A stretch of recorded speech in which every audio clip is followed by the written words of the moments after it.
ہمارے کام ادھورے رہ جاتے ہیں، زندگی کا مقصد ادھورا رہ جاتا ہے۔ اصل میں ہم اپنی زندگی کو ماضی کے تفرقات اور مستقبل کی توقعات اور امیدوں کے سائے میں لٹکتی ہوئی گزارتے ہیں۔ ہمارے لیے یہ مشکل ہے کہ ہم اپنے خوبصورت محلات کو چھوڑ کر ماضی کے پوسیدہ قلعوں کی یاد میں روتے رہتے ہیں۔ یعنی ہم اپنی زندگی کے اندر یا تو ماضی میں رہتے ہیں یا پھر مستقبل میں رہتے ہیں۔ ہمیں اپنے آج میں رہنا ہے۔ اگر ہم صبح اٹھے ہیں تو شام کا انتظار نہیں کرنا، بلکہ ابھی اور آج پر نظر رکھنی ہے۔ ماضی کے غموں کو بھلاتے ہوئے مستقبل کی توقعات اور امیدوں کے سائے میں لٹکنے کے بجائے اپنے آج میں اپنی صلاحیتوں کو بروئے کار لائیں۔ آج اپنی ذہانت سے کام لیں، آج پر اپنی توجہ مرکوز کریں۔ آپ آج پر اپنی توجہ مرکوز کریں گے، آپ آج اپنی صلاحیتوں کو بروئے کار لائیں گے تو آپ کے کام ادھورے نہیں رہیں گے، آپ کا مقصد ادھورا نہیں رہے گا۔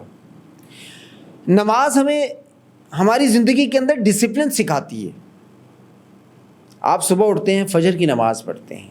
اگر فجر کی نماز آپ سے رہ جاتی ہے، اگر آپ ظہر میں ادا کریں تو وہ قضا نماز کہلائے گی۔ اس نماز کی وہ ویلیو نہیں ہوگی، وہ اہمیت نہیں ہوگی۔ اسی طریقے سے آپ کو صبح کا کام ہے، آپ دوپہر کو کر رہے ہیں تو اس کام کی کوئی اہمیت نہیں ہے، کوئی ویلیو نہیں ہے۔ وقت پر کام اپنی اہمیت رکھتا ہے، وقت کے بغیر کام اپنی اہمیت کو کھو دیتا ہے۔ جب آپ اپنے آج پر نظر رکھیں گے، آج کی اہمیت کو سمجھیں گے، آج کے وقت کی قدر کریں گے، آپ کا کام مکمل ہو جائے گا، آپ کا کام ادھورا نہیں رہے گا، کیونکہ آپ اپنی صلاحیتوں کو، آپ اپنی توجہ کو، اپنی ذہانت کو آج کے کام پہ مرکوز کریں گے۔ تو دوستو، ہمارے لیے سب سے قیمتی وقت آج کا ہے۔ ہمارا مستقبل غیب میں ہے۔ ہمارا مستقبل جس کے لیے ہم نے محنت کرنی ہے وہ ہمارے آج میں رکھا ہے۔ ہمارے آج ہی کی صلاحیتیں، ہماری آج ہی کی ذہانت ہمارے مستقبل میں کام آتی ہے۔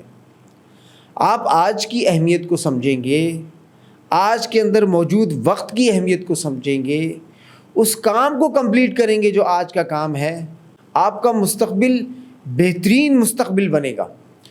تو اپنے آج کے وقت کی اہمیت کو سمجھتے ہوئے آپ آج کے کام کو کمپلیٹ کریں۔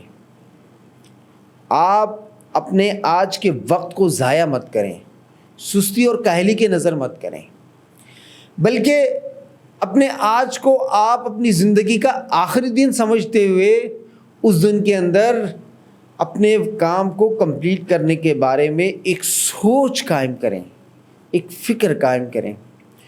دوستو، جب آپ آج کی اہمیت کو سمجھیں گے، آپ خیر کا بیج بوئیں گے، آپ دوسروں پر احسان کریں گے، آپ آج کے دن کی نیکی کی اہمیت کو سمجھیں گے، آپ اس دن کی برائی سے بچنے کی کوشش کریں گے، آپ گھبراہٹ اور بے چینی سے دور رہیں گے۔ آپ کی زندگی کا سب سے خوبصورت دن وہ دن ہے جو آج کا دن ہے۔ آج کے دن کی اہمیت کو سمجھیں۔